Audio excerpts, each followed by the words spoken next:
When I was 20 years old, I met a remarkable woman who dramatically changed the trajectory of my life. Her name was Helen Brownell. When I was 20 years old and when I first met her, I had already built up so much armor around my heart. I had been active in an addiction for many years. I had just gotten sober. I had not done a lot of the work on resolving a lot of the trauma from my childhood and from my teen years. I was walking around feeling damaged, feeling broken, feeling like there was something wrong with me and the world, and that the world was simply not safe. Meeting her and experiencing her energy instantly changed me, and my relationship with her created the possibility that I could reconnect with the essential nature, my true beingness. Because I remember coming into the world as a whole and perfect being. And I also remember through a series of events closing down, shutting off, deciding that the world was broken, that I was damaged, and that there was no hope for me. Helen was quite a remarkable human being. She was born in 1923 in Dallas to a very affluent family, living a very, very sheltered life and being asked to live with some norms that really weren't congruent with her. She herself had issues with addiction for many years, and somewhere in her early 30s, she got sober. By the time I met her, she had been in recovery for 20 years, and she had already been a counselor, helping people that were coming back from wars, helping them heal their trauma. What was striking about Helen to me was her energy. I hadn't ever at that point met such an enlightened being. There was something that I felt about myself and her and the world when I was in her presence. And it wasn't so much the things that she said that taught me about a new way to live. It was more about her beingness. And she used to say to me in her beautiful Southern accent, "Darling, you're so precious." And I remember literally recoiling from that, closing off, like, how could that be true? I'm not precious. I'm damaged, I'm broken, there's something wrong with me. I've done all these horrible things that I can't forgive myself for. But there was something about her saying, "Darling, you're so precious," that had a profound effect on me. At one point, I asked myself the question, if she is such an enlightened, beautiful being and she sees me as precious, who am I not to? And so Helen taught me, mostly by example, how to practice everyday compassion. And I want to share with you a story that demonstrates this in a really powerful way. It was the early 90s, and we were headed to India for a pilgrimage, a spiritual journey, and I had anticipated going with Helen to India for many years. She was a devotee of Sai Baba's and traveled to India on an annual basis to spend time meditating and connecting with her essential beingness. Her spiritual practice was so powerful to me, and I was so drawn to knowing, how can she be this beautiful being of light? How is this possible? Helen had some health issues, so we were in the airport in Los Angeles, and we were forced to have a 24-hour layover. So we thought we would make the most of it, and we were really, actually, quite frankly, having a really fun time in the airport. Then this moment happened that was so powerful, and it changed me forever. There was a young woman with an infant, and the infant was screaming and crying and elevating the sound. The mother was becoming visibly irritated with her child. This is an infant. And she started yelling and screaming at the baby. So abusive. I remember my shock and my horror, and I also remember my judgment of that young mother. It seemed as if everyone was horrified, staring at her, judging her. And what I witnessed next was what changed my life. Helen stood up, not a word was spoken, walked over to the mother, and I heard her say to the young mother, "I was a mother once when I was young, I know how difficult it can be. Let me help you. There was a dramatic shift in the energy in that moment. The mother calmed down. Eventually, Mary Helen picked up the baby calmed down. She sat with that young mother for about 30 minutes. I didn't hear any words that were exchanged, but I didn't need to hear words. When that experience finished, Mary Helen came back over and sat next to me, and we never spoke of that. Because again, we didn't need to, because what I had witnessed was something so profound, something beyond words. You see, in a moment where it would be so easy to judge, she chose, how can I help you, rather than how can I judge you? And so what happened for me in that moment is I realized that I have a choice. I don't know if that was Mary Helen's first instinct to go over and, rather than judge this mother, help her, be open, hold the baby, shower her with kindness and love.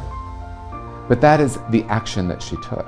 And so that was one moment where I started asking myself, do I have a choice in how I view the world? Do I have a choice to either judge or to love? Is it possible for me to practice compassion no matter what? To move beyond the paradigm of good and bad and right and wrong and open my heart to every situation, no matter how difficult or how pleasant? So when I started to write my first book, Conscious Being, I wanted to honor Mary Helen. She passed away in 1998. And I wanted to honor her for her teaching. And again, her teaching wasn't so much the words that she used. It wasn't the talks that she gave or the books that she wrote, because she didn't do any of that. She demonstrated what it meant to live everyday compassion. And she dramatically changed my life over the course of multiple years of working with her, being her friend, being her soulmate. And so as I started to write my first book, Conscious Being, I reflected on what were the fundamental teachings that Mary Helen demonstrated so beautifully in the world. You see, it had such a profound ripple effect because it wasn't just me, it was all the other people's lives that she touched. And then because she touched ours in such a powerful way, we could be more open and compassionate with the next person. And the ripple effect goes out into the world. This is how we shift the emotional nature of the planet. This is how we heal the world. And so I reflected upon her fundamental teachings, and I created, through her, the 7 principles for awakened living, the 7 principles of how we live an awakened life, and we are conscious beings in the world. So I want to share these 7 life-changing principles with you now. Principle 1, there's nothing wrong with you. Mary Helen would always say, as I mentioned, darling, you're so precious. You see, she decided to see the world through that lens. And even though I had all kinds of shame and I felt so broken and there was something fundamentally wrong with me, she would say to me, you are whole and perfect. There is nothing wrong with you. That was earth-shattering for me because I lived a life believing there was something fundamentally wrong with me. And because I carried so much shame, my behavior reflected that. So I began to practice, or to really be open to the idea or the question, what if I'm not broken? What if I'm whole and perfect underneath all of these core beliefs that I have developed about myself and the world? That one principle, there's nothing wrong with you, can change your life if you really reflect on the possibility that that's the truth. The second principle is there's only one of us here. There's a great story of a student who went to her guru and said to the guru, how do I learn how to forgive others? And the guru, with all the wisdom of the years of spiritual practice, said to her, there are no others. Mary Helen used to say, we're all one. There's only one of us here. Now, let me share with you my 20-year-old perspective, coming out of an addiction, believing I'm broken, there's something wrong with the world, all the defenses I had built up. Believe me, I felt separate from so many people. I had so much judgment of other people. There's no way I was able to recognize that I could be one with all people. But the more she would share that, and the more I could see how her recognizing the oneness underneath all the seeming differences of humanity, created a life of more openness, more curiosity, more connection. I began to ask myself the question, what would the world look like for me? And what would the world feel like for me if I were to recognize my inherent oneness with all other people? So I started to practice it in a very simple way.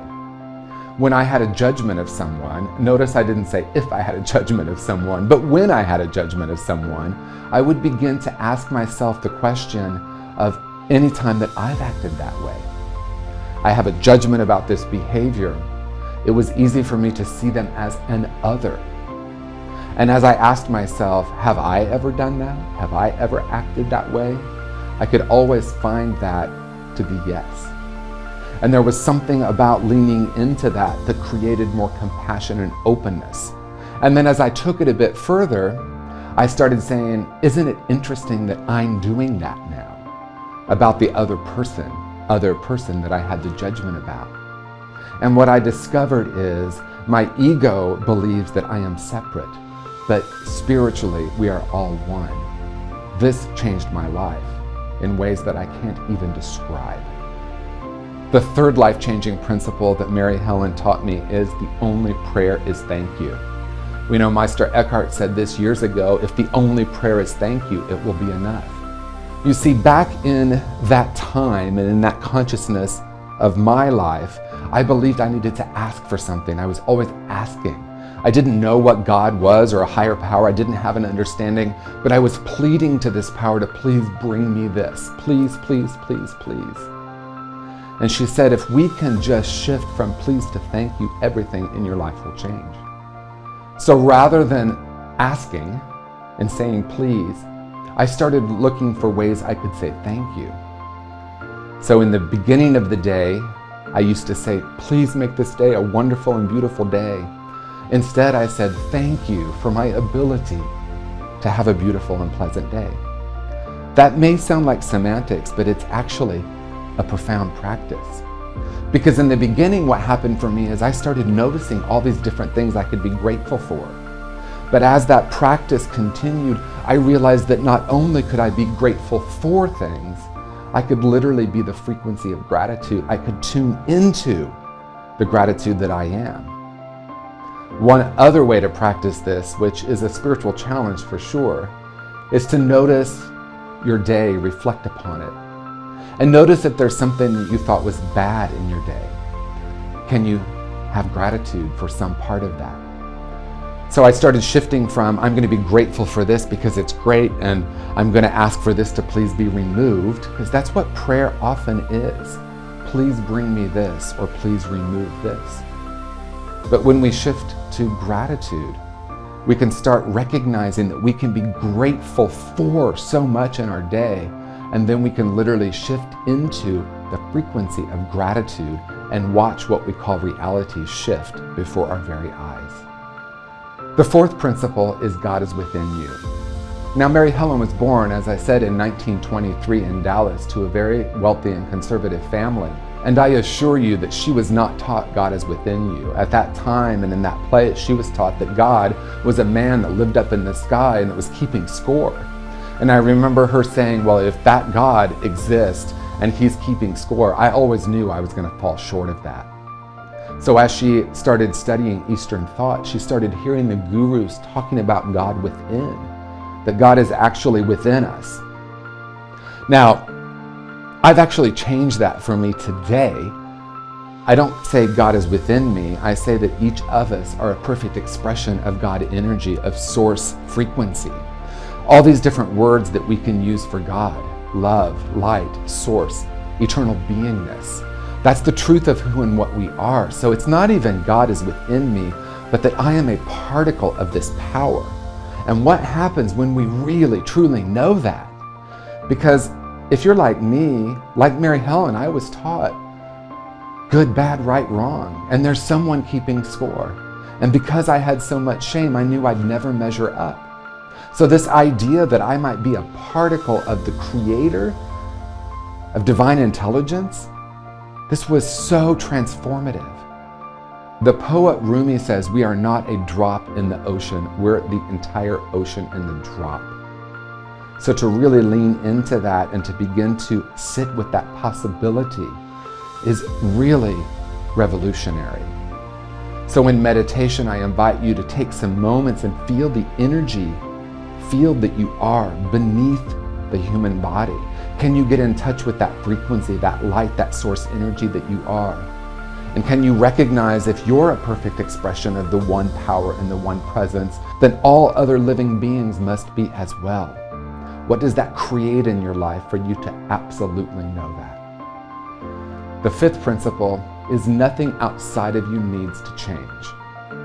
Now, as I shared, I felt so broken and so damaged, so I was looking to the world to bring me happiness and bring me peace. As a matter of fact, humanity for thousands of years has been trying to get the world to change so that they could be happy. And the issue is it just doesn't work. First of all, the world doesn't do it my way. There are things that happen in the world that I have no control over, but what I can actually do is change the way I see the world. In other words, the greatest way I can change the world is to change my thoughts, ideas, and concepts about the world. So if it's true that the only thing that needs to change is my perception or my lens, so if I'm indeed projecting onto a blank screen, and if reality isn't as solid as I once thought, what does that create? That creates infinite possibilities in our lives, because I don't need to change the world. I can look at what needs to change within me in my perception and the energy, the frequency that I'm vibrating as and from, and notice how the world starts to seem to change when we simply change our point of view about the world. The sixth principle, everyone is perfect just as they are. So when I was 20, when I was 21, I had so much judgment. And I was beginning to understand that my judgment of others was truly a judgment of me that I was projecting outward. So one thing that Mary Helen would say to me is, if you had her life, you would be just like her. And I started to explore that as a possibility, to have compassion for someone's journey. What I was discovering is that because I felt broken, I was seeing the world as broken. And because I hadn't healed some of my own traumatic experiences, it was easier for me to judge another person than to look at my own perspective of that person in the world. And so the practice of looking for the perfection in someone allowed me to start to look for the perfection within myself. I had caused a lot of harm in my own life and in the people around me. And what I discovered is that every single time I caused harm in the world, it's because I forgot the truth of who and what I was, who and what I am. And so as I started to explore the possibility that at the core of my being is perfection, and the core of every other human being is perfection, and when I started to look for that, I started witnessing profound changes. We now know in quantum mechanics that the observer has a profound effect. And this is what Mary Helen did for me. Darling, you're so precious. And the more she looked at me through that lens of perfection, the more I could feel it for myself. So if you're struggling with your relationships, if you have any judgment about yourself in the world, my invitation for you is to start to play with the idea that you are perfect just the way you are. And look at everyone in your life and ask the question, can I see the perfection at the core of them, rather than looking at the behavior of them? And the seventh and final principle is, we are not here to get good, only to become real. And Mary Helen shared this with me because she had spent so many years trying to achieve external perfection. And I related to that story because I felt broken. I was trying to do everything I possibly could to not let you see that. One of my core beliefs was, I am not worthy. So my solution to that, or my strategy, was to become highly successful, to look really good on the outside, to articulate really well. See, if I could look perfect on the outside, you might not see that I felt broken within. And so this striving to get good, as Mary Helen would say, was really a chase for something that's not attainable. And so this was one of the first times I started playing with the idea that authenticity and vulnerability were actually far more important than the act of looking good or trying to become good. Most of us are swimming in the consciousness of right, wrong, good, bad. We might not even be aware of how much our culture focuses on that. So my invitation is, if you notice yourself saying she's good or he's bad or this is good or this is bad, shift into what's really authentically wanting to emerge here, or what's the deeper truth within that. So becoming authentic, becoming real became a practice. And what I discovered is the more I was open and willing to be transparent and authentic with others, I could do that with myself. And then I began to experience myself not through the lens of my actions, my behaviors, my points of view, or even my beliefs, but tap into something much truer, reconnect with my essential nature. So these 7 principles, when practiced, have changed my life in a profound way. So my sincere hope is that you try these on. Practice them, right? Because these aren't concepts or ideas, these are practices. These are ways of being. As I said, Mary Helen didn't really teach these, she demonstrated these. And as I have tried them on and practiced them, I have seen remarkable changes in my life. More love, more connection, more curiosity, more energy, a greater sense of purpose. So my invitation for you is to try these on, to look at the possibility that these principles can change your life. You can return to your essential nature. You came into this world as a whole and perfect spiritual being, and you can return to that sense of openness, of awe and wonder. So thank you so much, and of course a huge thank you to Mary Helen Brownell for her love, her inspiration, and her teachings that live on through me and so many others. So as a reminder, these 7 life-changing principles are: 1, there is nothing wrong with you. 2, there's only one of us here. 3, the only prayer is thank you. 4, God is within you, God is you. 5, nothing outside of you needs to change. 6, everyone is perfect just as they are. And 7, we are not here to get good, but to become real. A gentle reminder, if no one has told you today, you are a whole and perfect spiritual being. Love and light to you.